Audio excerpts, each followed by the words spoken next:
এই দিন একটা স্পেশাল আয়াত নাজিল হয়েছে আরাফার দিনে, স্পেশাল একটা আয়াত, সেটা হচ্ছে সূরা মাইদার 3 নম্বর আয়াত। আয়াতটা হচ্ছে আল ইয়াউমা আকমালতু লাকুম দীনাকুম। নবী করিম সাল্লাল্লাহু আলাইহি ওয়াসাল্লাম বিদায় হজের ভাষণ দিলেন, আল্লাহর পক্ষ থেকে আয়াত নাজিল হলো, আল ইয়াউমা আকমালতু লাকুম দীনাকুম, আজকের দিনে আমি তোমাদের উপরে দ্বীন ইসলামটাকে কামেল করে দিলাম। কামেল মানে কি? পরিপূর্ণ করে দিলাম, একদম পরিপূর্ণ। ইসলামে ঢোকানোরও কিছু সুযোগ নাই, বের করারও কোনো সুযোগ অবকাশ নাই। ওয়া আতমামতু আলাইকুম নি'মাতি, তোমাদের উপর আমার নিয়ামতকে পরিপূর্ণতা দান করলাম। ওয়া রাদিতু লাকুমুল ইসলাম দীনান, এবং দ্বীন ইসলামকে তোমাদের উপর মনোনীত করে আমি সন্তুষ্ট হয়ে গেলাম। সুবহানাল্লাহ। এটা কিন্তু একটা কনক্লুসিভ আয়াত, মানে দীর্ঘ 23 বছর নবী সাল্লাল্লাহু আলাইহি ওয়াসাল্লাম স্ট্রাগল করেছেন, দ্বীন প্রচার করেছেন, প্রসার করেছেন, প্রতিষ্ঠা করেছেন। এরপর আল্লাহ পাক একটা কনক্লুসিভ আয়াত নাজিল করে এই দিনটার মধ্যে একটা ইতিবাচক ভূমিকা টেনে দিলেন। অতএব এই দিনটা খুশির, এই দিনটা আনন্দের, এবং এই দিনটা ইবাদতের, উদযাপন করার, এটা আমাদের সংস্কৃতি। আমি এর বিষয়ে একটু পরে কথা বলছি ইনশাআল্লাহ। এরপরে চলে আসেন আজকের দিন দুটো দোয়া আপনারা পড়বেন স্পেশালি। একটা হলো তাকবীর, যেটা আমরা দেই, আল্লাহু আকবার আল্লাহু আকবার লা ইলাহা ইল্লাল্লাহ আল্লাহু আকবার আল্লাহু আকবার ওয়ালিল্লাহিল হামদ, এবং আইয়ামে তাশরিকের শেষ পর্যন্ত, মানে ঈদুল আযহা 3 দিন পর্যন্ত এটা পড়তেই থাকবেন ইনশাআল্লাহ তাআলা। আর সকল নবীগণের একটা শ্রেষ্ঠ দোয়া আছে। যত নবী ছিলেন পৃথিবীতে, তারা সবাই যত দোয়া করেছেন তার মধ্যে একটা দোয়াকে শ্রেষ্ঠ বলা হয়। শিখিয়ে দেব কোনটা? সেটা হলো লা ইলাহা ইল্লাল্লাহ ওয়াহদাহু লা শারীকা লাহ লাহুল মুলক ওয়া লাহুল হামদ ওয়া হুয়া আলা কুল্লি শাইইন কাদির। এই দোয়াটা দিনে যে ব্যক্তি 100 বার পড়বে, দিনে যে ব্যক্তি 100 বার পড়বে, ওই দিন আল্লাহর লিস্টে ওই ব্যক্তি ছাড়া বেশি আমলকারী কেউ হতে পারবে না। তবে সেই ব্যক্তি ব্যতীত যে এর চেয়ে বেশি পড়েছে, কেউ 200 300 500 পড়েছে, তখন সে বেশি র্যাঙ্কিংয়ে শীর্ষে চলে যাবে আর কি। মিনিমাম 100 বার। আরও ফজিলত হচ্ছে 100 বার যদি আপনি পড়েন, ওই দিন শয়তান আপনাকে স্পর্শ করতে পারবেন ইনশাআল্লাহ, এবং আপনার আমলনামা থেকে 100 গুনাহ মিটিয়ে ফেলা হবে, 100 নেকি লিখে দেওয়া হবে ইনশাআল্লাহ। অতএব আজকে আমরা এই দোয়াটা পড়তে পারি, লা ইলাহা ইল্লাল্লাহ ওয়াহদাহু লা শারীকা লাহ লাহুল মুলক ওয়া লাহুল হামদ ওয়া হুয়া আলা কুল্লি শাইইন কাদির। এরপরে আসেন, এই দিন একটা ফজিলত হচ্ছে, আজকের দিনটা হচ্ছে হজের দিন, হজ আকবার দিন। আমরা অনেকেই হজটাকে তুচ্ছ মনে করি, অনেকের সামর্থ্য আছে কিন্তু হজ করতে যাই না। আছেন এমন মানুষ? দুনিয়ার চাকচিক্যে ব্যস্ত আছে, কিন্তু হজ ফরজ হয়ে গেছে, সেই কবে হজ করতে যাই না। মনে করি মেয়ের বিয়ে দিয়ে শেষ বয়সে যাব, তাই না? অথচ হজ করতে হয় ইয়াং বয়সে, যদি সামর্থ্য থাকে ইয়াং বয়সে হজ করতে হবে। আমরা কিছু ফজিলত জেনে নেই এবং আল্লাহর কাছে দোয়া করি, আল্লাহ পাক আজকে আমাদের এই ক্ষুদ্র মসজিদে যত মুসল্লি উপস্থিত আছে, আল্লাহ পাক সবার তাকদীরে হজে আকবার নসিব করুন, আমিন। এবং মাকবুল আর মাবরুর হজ করার তৌফিক আল্লাহ পাক আমাদের সবাইকে দান করুন, আমিন। একটা হাদিস আছে, বুখারী মুসলিম দুইটা কিতাবে এসেছে, যে ব্যক্তি মান হাজ্জা লিল্লাহ, যে ব্যক্তি শুধু আল্লাহর জন্য হজ করলো, ওয়ালাম ইয়ারফুস ওয়ালাম ইয়াফসুক, এবং হজের মধ্যে কোনো প্রকার ফাহেশা কাজ করে নাই, অশ্লীল কোনো কাজ করে নাই, কোনো ফাসাকি কাজ করে নাই, সে ব্যক্তি ওই দিনের মতো নিষ্পাপ হবে। ওয়ালাদাতহু উম্মুহু, কোন দিন? ইয়াউমু ওয়ালাদাতহু উম্মুহু, যেদিন তার মা তাকে জন্ম দিয়েছে। এটা সবচেয়ে বড় বেনিফিট। আরেকটা হাদিসে আছে যে মাকবুল হজ, একটা মাকবুল হজের জাযা জান্নাত ছাড়া আর কিছুই না। একটা মাকবুল হজের জাযা বা প্রতিদান হচ্ছে জান্নাত ছাড়া আর কিছুই না। একটা হাদিস পড়লাম গতকালকে, সেটা হলো নবী করিম সাল্লাল্লাহু আলাইহি ওয়াসাল্লাম বলছেন এই উম্মতকে লক্ষ্য করে, তোমাদের যাদের হজ করার সামর্থ্য আছে এবং যাকে কঠিন কোনো রোগ আক্রমণ করেনি, 1, 2, যাকে কোনো অত্যাচারী শাসক বাধা দেয়নি, 2, এবং 3, যার আর্থিক সামর্থ্য আছে, গরিব মিসকিন না, আর্থিক সামর্থ্য আছে, 3টা শর্ত যার পূরণ আছে, তারপরেও যে ব্যক্তি হজ করলো না আমার উম্মতের মধ্যে, সে ইহুদি হয়ে মরুক বা নাসারা হয়ে মরুক, এতে আমার কিচ্ছু যায় আসে না। নাউযুবিল্লাহ। শুনতে পাচ্ছেন কথা? হজের সামর্থ্য আছে, রোগ নাই, অর্থনৈতিক সামর্থ্য আছে, কোনো শাসক তাকে বাধাও দিচ্ছে না, এরপরেও সে হজ করলো না, নবীজি বলছেন এ ইহুদি হয়ে মারা যাক বা নাসারা হয়ে মারা যাক, এতে আমার কিচ্ছু যায় আসে না। নাউযুবিল্লাহ। তারপরে শোনেন, 3 শ্রেণীর মানুষ আল্লাহ রাব্বুল আলামিনের মেহমান। 3 শ্রেণীর মানুষ আল্লাহ পাকের মেহমান। 1 নাম্বার হচ্ছে গাজী। গাজী মানে কি? ইসলামের জন্য যুদ্ধ করেছে, অন্য কোনো জন্য নয়, দ্বীন ইসলামের জন্য যুদ্ধ করেছে, বিজয় লাভ করেছেন, নাম কি? গাজী। এই ব্যক্তি আল্লাহর মেহমান। যেমন আবু বকর সিদ্দিক, ওমর, ওসমান, আলী রাদিয়াল্লাহু আনহুম, তারা ইসলামের জন্য যুদ্ধ করেছিলেন না? তারপরে তারা জীবিত ছিলেন না, তারা তখন গাজী হিসেবে বেঁচে ছিলেন। ঠিক আছে। 2 নাম্বার হচ্ছে মুতামির, মানে ওমরাকারী, যে ব্যক্তি ওমরা করতে গিয়েছে সে আল্লাহর মেহমান। আর 3 নাম্বারে যে হাজি, যে ব্যক্তি হজ করতে গিয়েছে সে আল্লাহ পাকের মেহমান। আমাদের একটা কর্তব্য আছে, এটা একটা হাদিসে এসেছে, নবী করিম সাল্লাল্লাহু আলাইহি ওয়াসাল্লাম বলেছেন, ইদা লাকিতাল হাজ, যখন তুমি কোনো হাজির সাথে দেখা করবে, সাক্ষাৎ পাবে, ফাসাল্লিম আলাইহি, তখন তাকে সালাম দিও, এবং তার সাথে মুসাফা করবে। তার সাথে কি করবে? মুসাফা করবে। এখন এক হাতে না 2 হাতেই তর্কে যাওয়ার দরকার নেই, মুসাফা করেন। এক হাতে পারলে এক হাতে করেন, 2 হাতে পারলে 2 হাতে করেন, এটা তর্ক করার দরকার নেই, মুসাফা করেন। ঠিক আছে। মানে আমরা তো তর্কের শেষ নাই, যে কোনো ইস্যু পাইলেই তর্ক। আরাফা নিয়ে তর্ক, তারাবি নিয়ে তর্ক, ঈদের তাকবীর নিয়ে তর্ক, হ্যাঁ, রাকাত সংখ্যা নিয়ে তর্ক, মুসাফা নিয়ে তর্ক, বাকি রাখছে কি সেটা জানি না। আর এই তর্কগুলো করতে করতে দেখবেন ইসলামের বেসিক জিনিসগুলোই নাই, গায়েব।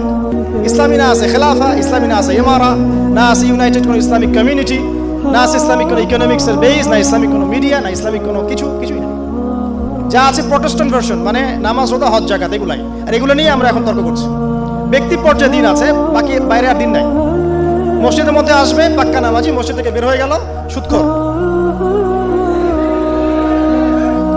তো আল্লাহ হেফাজত করুক আমাদেরকে। আমাদের বড় বড় ইস্যুগুলো নিয়ে বেশি কথা বলা উচিত।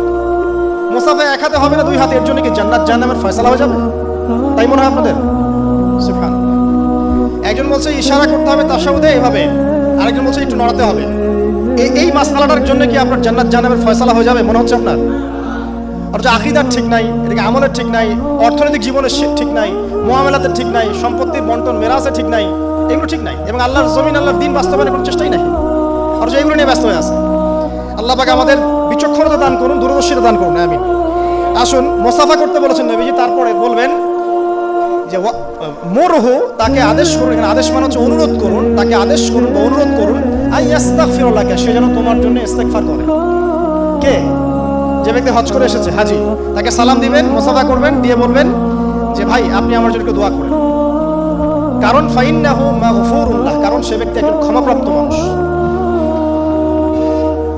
তবে একটা বিষয়, মানুষের সম্পদ আত্মসাৎ করে, সুদের টাকা দিয়ে, ঘুষের টাকা দিয়ে, প্রতারণা, বাটপাড়ি, দুর্নীতির টাকা দিয়ে হজ করতে গিয়ে কতটুকু মাগফুর হয়ে আসা যাবে, এটা একটা প্রশ্নবিদ্ধ বিষয়। তো এই বিষয়গুলোকে ক্লিয়ার করে হজ করতে যাওয়া উচিত। আল্লাহ পাক আমাদেরকে তৌফিক ইনায়াত করুন, আমিন। এই দিনের একটা প্রতিশ্রুতি আছে। কি প্রতিশ্রুতি? আয়েশা রাদিয়াল্লাহু আনহা থেকে সহিহ মুসলিমে এসেছে, এবং জাবের রাদিয়াল্লাহু আনহু থেকে ইবনে হিব্বানের 3853 নম্বর হাদিসে এসেছে। আল্লাহ রাব্বুল আলামিন এই দিনে হাজিদেরকে দেখে বলেন, যারা আরাফার মাঠে এসেছেন তাদেরকে দেখে বলেন যে আমার এই বান্দারা দূর দূরান্ত থেকে সফর করে এখানে এসেছে, ওদের চেহারাগুলো তাকিয়ে দেখো, ক্লান্ত, ক্লিষ্ট, চুলগুলো এলোমেলো, পরিশ্রান্ত, তারা আমার রহমতের প্রত্যাশী, অথচ তারা কেউ আমার আযাব দেখে নাই। হে ফেরেশতারা, তোমরা সাক্ষী থাকো, আমি তাদের সবাইকে মাফ করে দিলাম। এবং নবী সাল্লাল্লাহু আলাইহি ওয়াসাল্লাম বলছেন যে আজকের দিনে যত মানুষকে আল্লাহ পাক জাহান্নাম থেকে মুক্তি দিবেন, অন্য কোনো দিনে এত মানুষকে আল্লাহ পাক মুক্তি দিবেন না। আল্লাহ পাক আমাদেরকে সবাইকে জাহান্নাম থেকে মুক্তি দান করুন, আমিন। তো শেষ যে বিষয়টার দিকে টাচ করে আমি কনক্লুশন দিকে যাবো, সেটা হলো উম্মতে মুহাম্মাদির জন্য আজকের দিনের মধ্যে স্পেশাল কি বলেন তো? এটা হচ্ছে আমাদের মূল পয়েন্ট। আজকের দিনে ফজিলত জানলাম, আমরা আমলগুলো জানলাম, সব ঠিক আছে, কিন্তু আমাদের জন্য আসলে স্পেশাল কি জিনিস? আমাদের জন্য আজকের দিনের স্পেশাল যে বিষয় সেটা হলো আজকের দিনে দিন ইসলাম পূর্ণতা লাভ করেছে। ইসলামের পূর্ণতা দিবস আজকে। 23 বছর দিন ইসলাম প্রচার করার পরে আজকের দিন আল্লাহ পাক বলেছেন দিন পূর্ণ করে দিলাম। ইহুদিরা বলছিলেন যে আজকের দিন এই আয়াতটা যদি আমাদের উপর নাজিল হতো আমরা তাহলে ঈদ পালন করতাম। নবীজি বললেন এটা আমাদের ঈদের দিনই, এটাও আমাদের ঈদের দিন, সমস্যা। তো আমাদের সবচেয়ে ইম্পর্টেন্ট জায়গা এটা যে আজকের দিনে দিন ইসলাম পূর্ণতা লাভ করেছে। এখন ইসলাম যে পূর্ণতা লাভ করলো, এই দিবসটা কতজন জানে যে আজকের দিন ইসলাম পূর্ণতা লাভের দিন? আমরা অনেক দিবসের কথা জানি, আন্তর্জাতিক দিবস, জাতীয় দিবস, পারিবারিক দিবস, জন্মদিন, মৃত্যুদিন, হ্যাঁ, অনেক দিবসের কথা আমরা জানি। ইসলামের পূর্ণতা দিবস কতদিন জানেন? কতজন জানেন? দেখেন সাংস্কৃতিক আগ্রাসন কোথায় আপনার মূল জায়গাটা নিয়ে যাওয়া হয়েছে। শেকড় ভুলে গেছে মানুষ। এখন মানুষ শেকড় ভুলে বিদেশিদের সংস্কৃতি লালন করছে, কোনো কোনো ক্ষেত্রে বিদেশি প্রভুদের দাসত্ব করছে। 23 বছর নবী সাল্লাল্লাহু আলাইহি ওয়াসাল্লাম দিনের জন্য অক্লান্ত মেহনত করেছেন। ওহী আসার পর থেকে প্রথম 3 বছর গোপন দাওয়াত দিয়েছেন, একদম গোপনে গোপনে দাওয়াত দিয়েছেন। আবু বকর, ওসমান, ওমর, আলী এরকম কিছু সাহাবী ইসলাম কবুল করেছেন। আস্তে আস্তে দাওয়াত প্রচার লাভ করেছে। যত প্রসার হয়েছে তত মানুষের অত্যাচার বেড়েছে। এক পর্যায়ে তাকে সাহাবী থেকে আবিসিনিয়ায় হিজরত করতে পাঠাতে হয়েছে। তারপর তিনি তায়েফে গিয়েছেন, ওখান থেকে রক্তাক্ত হয়ে মক্কা এসেছেন। আবার সেখান থেকে ইয়াসরিব, মদিনায় গিয়েছেন। ইয়াসরিবের মানুষ ইসলাম কবুল করেছিল। তারা নবী সাল্লাল্লাহু আলাইহি ওয়াসাল্লামকে আশ্রয় দিলেন, সাহাবীদেরকে আশ্রয় দিলেন। নবীজি সেখানে গিয়ে একটা ইসলামিক কমিউনিটি করলেন, মসজিদে নববী করলেন, সেখানে অর্থনীতি স্ট্রং করলেন, সেখানে একটা ইমারা গঠন করলেন, সেখানে একটা জামাআ গঠন হলো। এরপরে যখন মুশরিকরা তাদেরকে আক্রমণ করতে শুরু করলো, তখন বদরের যুদ্ধ হয়ে গেল। তারপর উহুদ, তারপর খন্দক, তারপর আপনার যে হুদাইবিয়া, খাইবার, হতে হতে চলতে থাকলো। এক পর্যায়ে পররাষ্ট্রনীতি অ্যাপ্লাই করলেন। রোমের সম্রাটকে দাওয়াত দিচ্ছেন, মিশরের মুকাউকিয়াসকে দাওয়াত দিচ্ছেন, পারস্যের খসরুকে দাওয়াত দিচ্ছেন, সব জায়গায় দাওয়াতি কাজ ছড়িয়ে পড়তে লাগলো। 23 বছর অক্লান্ত পরিশ্রম। এক পর্যায়ে এই যে শেষে, একদম জীবনের শেষ পর্যায়ে এসে তিনি বিদায় হজ করলেন। একটাই হজ করেছেন তিনি, নবী সাল্লাল্লাহু আলাইহি ওয়াসাল্লাম একটা হজই করেছেন জীবনে। এবং সেই হজের দিন যখন এই ভাষণ তিনি দিচ্ছেন, তখন আল্লাহ পাক এই আয়াতটা নাজিল করে দিনটাকে পরিপূর্ণতা দান করলেন। আজকের দিনের মূল শেকড়টা কোথায় বুঝতে পারছেন? এই 23 বছরের দাওয়াতি জীবনের পরিসমাপ্তি এখানে। আজকের দিনের পরে আসলে পূর্ণাঙ্গ কোনো সূরা নাজিল হয়নি। সর্বশেষ নাজিল হয়েছে সূরা নাসর, ইদা জাআ নাসরুল্লাহি ওয়াল ফাজর। এরপরে বিচ্ছিন্ন দু একটা আয়াত নাজিল হয়েছে, কিন্তু পূর্ণাঙ্গ আর কোনো সূরা নাজিল হয়নি। আজকের দিনের পর নবী সাল্লাল্লাহু আলাইহি ওয়াসাল্লাম মাত্র 80 বা 83 দিন বেঁচে ছিলেন। সর্বশেষ যে কথাটা আমরা শুনবো এখন, সেটা হলো নবী করিম সাল্লাল্লাহু আলাইহি ওয়াসাল্লাম আজকের এই দিনে জনগণকে উদ্দেশ্য করে কিছু কথা বলেছিলেন। এই কথাগুলো বলে তিনি আজকের হজটা শেষ করেছেন। আমরা অনেকেই এই ভাষণটা সম্পর্কে জানি না। আমরা অনেক ভাষণ নিয়ে এখন গর্ব করি। নবী করিম সাল্লাল্লাহু আলাইহি ওয়াসাল্লামের এই যে সর্বশ্রেষ্ঠ ভাষণ, এটা কতজন জানেন? বিদায় হজের ভাষণ। কতজন জানেন বিদায় হজের ভাষণে নবী সাল্লাল্লাহু আলাইহি ওয়াসাল্লাম কি বলেছিলেন উম্মতকে? আমরা একটু আপনাদেরকে শোনাবো, শুনিয়ে ইনশাআল্লাহ লেকচারটা শেষ করব। নবী করিম সাল্লাল্লাহু আলাইহি ওয়াসাল্লাম আজকের এই দিনে 31টা বিষয়ে উম্মতকে নির্দেশ দিয়েছেন। 31টা বিষয়, সবগুলো বলার সময় পাওয়া যাবে না। আমি কয়েকটা কথা বলছি। খুব ভালো হতো যদি আমি অ্যারাবিকটা বলার পরে বাংলাটা বলার সময় পেতাম। আমার হাতে 5 মিনিট সময় আছে এখন, কারণ অ্যারাবিকটার যে ভাব গাম্ভীর্যটা বাংলায় আসলে আসবে না। তারপর আমি চেষ্টা করছি। নবী করিম সাল্লাল্লাহু আলাইহি ওয়াসাল্লাম সবার সামনে দাঁড়িয়ে দীর্ঘ 23 বছর অক্লান্ত পরিশ্রম করে দাওয়াতি মিশন কমপ্লিট করার পরে সবাইকে সমবেত করে একটা হজ করলেন।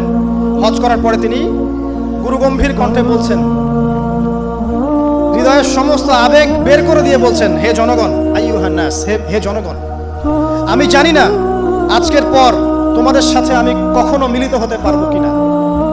একটু চিন্তা করেন, সাহাবীরা সামনে দাঁড়িয়ে আছেন, নবীজি দাঁড়িয়ে এই কথাটা বলছেন, হে জনগণ, আমি জানি না আজকের পরে আমি তোমাদের সাথে মিলিত হতে পারবো কিনা। অতএব যে ব্যক্তি আজকে আমার এই কথাগুলোকে স্মরণ রাখবে, সে যেন অন্যের কাছে এই কথাগুলো পৌঁছে দেয়। হতে পারে যার কাছে পৌঁছে দেওয়া হচ্ছে সেই এই কথাগুলোকে বেশি সংরক্ষণ করতে পারবে। আল্লাহ পাক তার প্রতি রহম করুন যে আমার এই কথাগুলোকে অন্যের কাছে পৌঁছে দেবে। নবীজির ভাষণ। এরপর নবীজি বলছেন, জেনে রাখো নিশ্চয়ই তোমাদের পরস্পরের, মুসলিমদের পরস্পরের সম্পদ, পরস্পরের রক্ত, পরস্পরের এই যে জান, মাল, ইজ্জত, এগুলো একে অপরের জন্য হারাম। মুসলিমদের পরস্পরের রক্ত, পরস্পরের ইজ্জত, সম্মান একে অপরের জন্য হারাম। এর হানি করা একে অপরের জন্য হারাম। ঠিক যেমন আজকের এই দিন হারাম, এই শহর হারাম, এই মাসও হারাম। নবী করিম সাল্লাল্লাহু আলাইহি ওয়াসাল্লাম বলছিলেন, জেনে রাখো 3টা বিষয়ে যেন তোমাদের অন্তর কখনো খেয়ানত না করে। 3টা বিষয়ে তোমাদের অন্তর যেন কখনো খেয়ানত না করে। 1, তোমরা যে কাজটাই করবা শুধু আল্লাহ পাকের সন্তুষ্টির জন্য করবে। তোমরা যে কাজই করবে শুধু আল্লাহর সন্তুষ্টির জন্য করবে। তোমাদের শাসক বর্গের কল্যাণ কামনা করবে। তোমাদের শাসক বর্গের কল্যাণ কামনা করবে। 3 নাম্বার, মুসলিমদের জামাতকে আঁকড়ে ধরে রাখবে। মুসলিমদের ইউনাইটেড কমিউনিটিকে আঁকড়ে ধরে থাকবে। এই 3টা বিষয় পালনের ক্ষেত্রে তোমাদের অন্তর যেন খেয়ানত না করে। এদিন সূর্য ঢলে যাওয়ার পরে নবী সাল্লাল্লাহু আলাইহি ওয়াসাল্লাম আরো বললেন, শুনে রাখো হে মানব জাতি, এটা ভালো করে শুনেন, শুনে রাখো হে মানব জাতি, নিশ্চয়ই আমি মুহাম্মদ সাল্লাল্লাহু আলাইহি ওয়াসাল্লাম জাহেলি যুগের যত কুপ্রথা আছে সমস্ত কুপ্রথাকে আমার পায়ের তলে পিষ্ট করে গেলাম। জাহেলি যুগে কি ছিল ভাই? শিরিক ছিল, সুদ ছিল, মাদক ছিল, নারীর অবমাননা ছিল, কন্যা সন্তানকে দাফন করা হতো, রক্তক্ষয়ী, হানাহানি, মারামারি, কাটাকাটি ছিল, এগুলো সবকিছুকে আমি আমার পায়ের তলে দাফন করে গেলাম। এটা কি দাফন হয়েছে? তিনি বলছেন, নিশ্চয়ই আমি জাহিলি যুগের সুদকে আমার পায়ে তলে পিষ্ট করে যাচ্ছি। সর্বপ্রথম যার সুদ আমি পিষ্ট করছি তিনি হচ্ছেন আব্বাস ইবনে আব্দুল মুত্তালিব, আমার চাচার সুদ। নিজের পরিবার থেকে দৃষ্টান্ত স্থাপন করলেন। তিনি আরো বললেন, হে উপস্থিত জনগণ, তোমরা মেয়েদের ব্যাপারে সতর্ক থাকবে এবং তোমাদের স্ত্রীদের ব্যাপারে সতর্ক থাকবে, তাদের হকের ব্যাপারে সতর্ক থাকবে, কেননা তোমরা তাদেরকে আল্লাহর কালিমার মাধ্যমে হালাল করে নিয়েছো। অতএব তাদের ব্যাপারে তোমরা সতর্ক থাকবে। তোমাদের উপর তাদের হক হচ্ছে তোমরা যা খাবে, যা পরবে, তাদেরকেও তাই খাওয়াবে, তাই পরাবে। আর তাদের উপর তোমাদের হক হচ্ছে তারা তোমাদের বিছানায় এমন কাউকে আসতে দিবে না যাদেরকে তোমরা অপছন্দ করো। নবী করিম সাল্লাল্লাহু আলাইহি ওয়াসাল্লাম আরো বলছেন এই দিন, আইয়ুহান নাস, মানব জাতি, তারাকতু ফিকুম আমরাইন, জেনে রাখো আমি তোমাদের সামনে মাত্র দুটো বস্তু ছেড়ে গেলাম। কয়টা বস্তু? লাম তাদিল্লু মা তামাসসাকতুম বিহিমা, তোমরা কোনোদিন পথভ্রষ্ট হবে না যতদিন এই দুটো বস্তুকে আঁকড়ে ধরে থাকবে। কিতাব আল্লাহ, আল্লাহর কিতাব, ওয়া সুন্নতি নবীহি, এবং তার নবীর সুন্নাহ। তিনি আরো বললেন, আল মুসলিম, জেনে রাখো প্রকৃত মুসলিম সে ব্যক্তি, মান সালিমাল মুসলিমুনা মিন লিসানিহি ওয়া ইয়াদিহি, যে ব্যক্তির হাত এবং জবান থেকে অন্য মুসলিম নিরাপদ থাকে সেই ব্যক্তি হচ্ছে প্রকৃত মুসলিম। আল মুহাজির, আর প্রকৃত মুহাজির সে ব্যক্তি, মান হাজারা মা নাহাল্লাহু আন, আল্লাহ পাক যা নিষেধ করেছেন সেখান থেকে যে দূরে থাকে সেই ব্যক্তি প্রকৃত মুহাজির, মানে হিজরতকারী। তিনি আরো বললেন, মনে রেখো আমি তোমাদের সবার আগে হাউজে কাউসারে চলে যাব, সুবহানাল্লাহ, এবং সেখানে আমি তোমাদের জন্য অপেক্ষা করতে থাকবো। অতএব শোনেন, অতএব তোমরা আমার চেহারাকে কালিমালিপ্ত করো না, মানে আমার চেহারায় কালিমালিপ্ত করো না, আমার নাম নষ্ট করে দিও না। আমি তোমাদের সংখ্যাধিক্য দেখে আল্লাহর কাছে গর্ব করব, আমাকে তোমরা অপমানিত করো না। আজকে কি আমরা তার দায়িত্ব পালন করে উম্মাহ হতে পেরেছি? নবীজি বলেছেন, তা আমার চেহারাকে কালিমালিপ্ত করো না, সুবহানাল্লাহ। তিনি বলছেন, ওই সময় কিছু মানুষ থেকে আমি মুক্ত হয়ে যাব আর কিছু মানুষ আমার থেকে মুক্ত হয়ে যাবে। বলা হলো, কারা ইয়া রাসূলুল্লাহ? তিনি বলছেন, আল্লাহ পাককে আমি বলবো, ইন্নাহুম মিন্নি, হে আল্লাহ এরা আমার উম্মাহ, এরা আমার উম্মত, আমার সাহাবী। আল্লাহ পাক বলবেন, ইন্নাকা লা তাদরি মা আহদাসা বা'দাক, তুমি জানো না হে নবী, তোমার মৃত্যুর পর এই মানুষগুলো, পরবর্তী মানুষগুলো তোমার দিনের মধ্যে কত বেদাত সংযোজন করেছিল। তিনি আরো বলেছিলেন, হে জনগণ, জেনে রাখো প্রত্যেক পরিবারের জন্য প্রতি বছর একটা করে পশু জবাই করার বিধান, প্রত্যেক পরিবারের জন্য, সামর্থ্যবান পরিবারের জন্য প্রত্যেক বছর একটা করে পশু জবাই করার বিধান রয়েছে। তিনি আরো বললেন, মনে রাখো একজনের অপরাধের শাস্তি আর একজন কখনো পাবে না, আর বাবার দোষে ছেলে কখনো দুষ্ট হবে না, ছেলের দোষে বাবাও কখনো অপরাধী হবে না। তিনি আরো বললেন, জেনে রাখো হে মানব জাতি, নিশ্চয়ই শয়তান এই বিষয় থেকে নিরাশ হয়ে গেছে যে তোমরা শয়তানের ইবাদত করবে। শয়তান নিরাশ হয়ে গেছে, কিন্তু শয়তান নিরাশ হয়নি একটা বিষয় থেকে, যে তোমরা একে অপরে হানাহানি, কাটাকাটি, ফিতনা, ফাসাদে ব্যস্ত থাকবে, যেমনটা এখন আমরা করছি। আমরা কিন্তু সরাসরি কখনো শয়তানের ইবাদত করছি না, করছি? মুসলিমরা এখন পরস্পরে হানাহানি, কাটাকাটি, ফাসাদে লিপ্ত আছে। তিনি আরো বললেন যে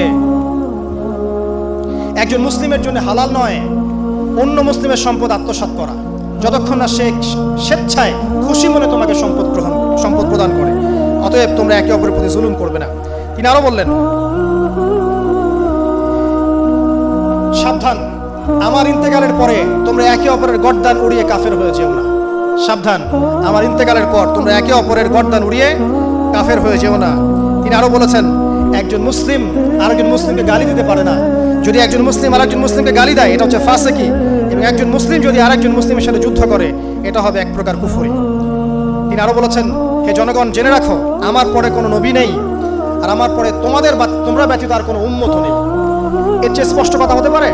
আমার পরে কোনো নবী নেই আর আমার পরে তোমরা ছাড়া কোনো উম্মত নেই। তাহলে আমরা যখন নতুন নতুন নবী বানিয়ে নিচ্ছি, কোনো কোনো ক্ষেত্রে বলছি একজন ব্যক্তি ছিলেন, সে নিজে ঈসাও ছিল, সে মাহদিও ছিল, সে নবীও ছিল। দিন দিন মানুষ এই খাতায় নাম লিখাচ্ছে, সুবহানাল্লাহ।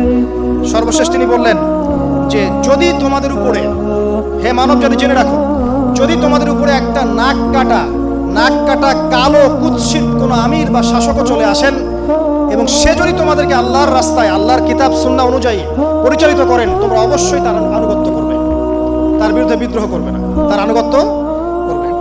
জেনে রাখো শেষে তিনি বলেন, জেনে রাখো হে মানব জাতি, আজকে থেকে কুল্লুকুম মিন আদম, তোমরা সবাই আদম সন্তান, ওয়া আদামু মিন তুরাব, আর আদম হচ্ছে মাটির সন্তান। আরবের উপর অনারবের, অনারবের উপর আরবের, সাদার উপর কালোর, কালোর উপর সাদার, লালের উপর কালোর অথবা কালোর উপর লালের কোনো রকম প্রাধান্য নাই। ইল্লা তাকওয়া, শুধু তাকওয়া ব্যতীত। যে ব্যক্তি বেশি মুত্তাকি সে আল্লাহর কাছে বেশি মর্যাদার অধিকারী হবে ইনশাআল্লাহ তাআলা। সর্বশেষ তিনি আঙ্গুলটা উঁচু করলেন, নিজের শাহাদাত আঙ্গুলি উঁচু করে আকাশের দিকে তাকালেন, এরপর জনগণের দিকে তাকালেন, তাকিয়ে বললেন যে তোমাদের ব্যাপারে, হে জনগণ, তোমাদের ব্যাপারে আমাকে আল্লাহ জিজ্ঞাসা করবেন।